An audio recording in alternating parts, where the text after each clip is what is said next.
Welcome back to my channel. It is your favorite Virgo, your favorite host with the mostest, Candy, created by Candy.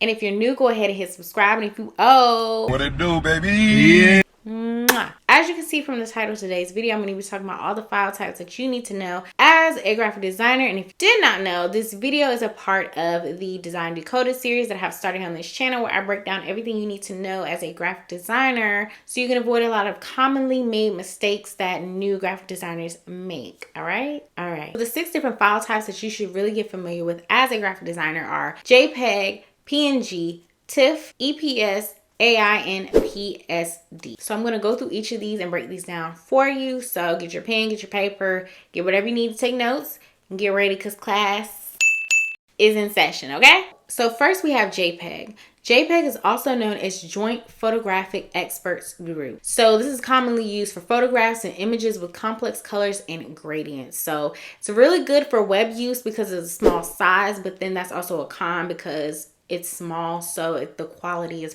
probably not as good as maybe some of these other file types that will be mentioned in this video. So next is PNG. And PNG is also known as portable network graphics. So it's ideal for web graphics and images with transparency. So let's just say like this would have been saved as a PNG to be able to put onto this shirt. Like it doesn't have a background. It can be saved or exported in a larger file size, or most times larger file sizes than a JPEG, but it still has the ability to lose its quality the bigger it gets. All right, next we have TIFF, or a tagged image file format. So this is usually used for high quality printed materials such as brochures or posters or like a billboard or something like that. It supports layers and has high quality printing, but a con is the large file sizes is not suitable for webs. Next we have EPS, also known as encapsulated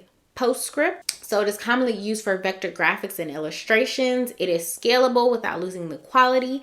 It supports transparency and color management, but it may require a specific software to open and edit it. Next, we have AI, which is also known as Adobe Illustrator, not artificial intelligence. So the native format for Adobe Illustrator is obviously Adobe, is used for vector graphics and illustrations. It retains vector data, supports layers, and various editing capabilities, but it requires Adobe Illustrator or software compatible to be able to use it. Now, me personally, from my experience, I haven't been able to use an Adobe Illustrator file anywhere outside of Adobe Illustrator. Now, if I'm wrong, please put in the comments that I'm wrong, because this is just my experience, but I also haven't really tried to do much outside. I know I can't do... I tried to use Adobe Illustrator in Procreate and it didn't work. So that's just my experience. Again, if you are able to use Adobe Illustrator file like Affinity or something like that, please comment it down below so that other people can know that yes, it is possible to use an Adobe Illustrator file outside of Adobe. But for my experience, I have only been able to use Adobe Illustrator file inside Adobe Illustrator. That's it. Last but not least, we have PSD, which is also known as a Photoshop document. So it is obviously formatted for Photoshop.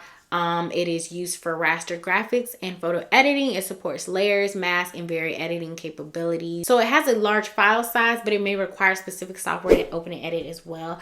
That's one of the common themes you'll see with Adobe software in general, is if it's something Adobe related, 10 times out of 10, you're probably just gonna have to work inside of Adobe to use, open, and or edit it. But you can import JPEG, PNG, all these other files into Adobe, but it's the out and the opening of certain files that may not really convey when it comes to Adobe. So keep that in mind when you are working with Adobe if you export an Adobe file. So getting an understanding of these different file types will help you best choose which files to send over to your clients to suit their needs. So your client may not need an Adobe Illustrator file. They may not even know what to do with an Adobe Illustrator file. They may just be perfectly fine with a JPEG file and a PNG of all their logos and all the colors, different color variations, black and white, all that good stuff. They may be perfectly fine with that. And they're like, that's all I need.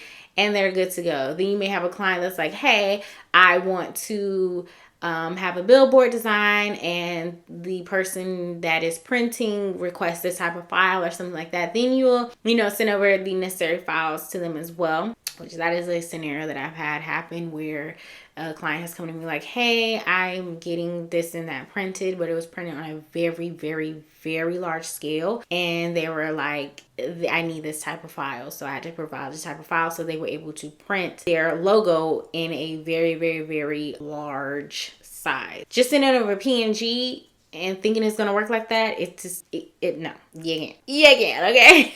So which files should you send over to your clients? So if it is going to be strictly digital, I'd highly recommend just go ahead and send over JPEG and PNG. Let them know, hey, maybe you can put them in different folders and zip it up. So it's like this folder right here is the JPEG. This is all the files with the background. This is all the PNG files. So they know. But if it's something for printing, I would highly recommend sending over just the Adobe Illustrator file, because if they're going to somebody who is printing, let's just say on a larger scale, they'll know what to do with it.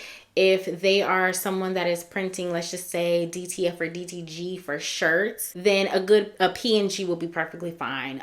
If you want to get shirts printed in general as well, so if you want to use Canva to print a shirt, or what is the other one, custom ink or something like that to have a shirt printed, a PNG file of whatever it is that you're trying to, or if you go through Amazon, a PNG file should be perfectly fine. Honestly, from my experience, I don't send over anything they don't ask for, simply because if they don't ask for it, then they usually don't need it. And if they do need it, they know where to find me to come and say, hey, I am getting something printed. Hey, I am getting a shirt printed. I need the printer says I need this file or whatever, and then you can provide the file beforehand. If you would like to ask them as a part of the questionnaire, like, what type of files do you need or would you prefer, because you may run into somebody who knows what they need. They know what they want. They want the Photoshop files, they want the raw Adobe file or whatever.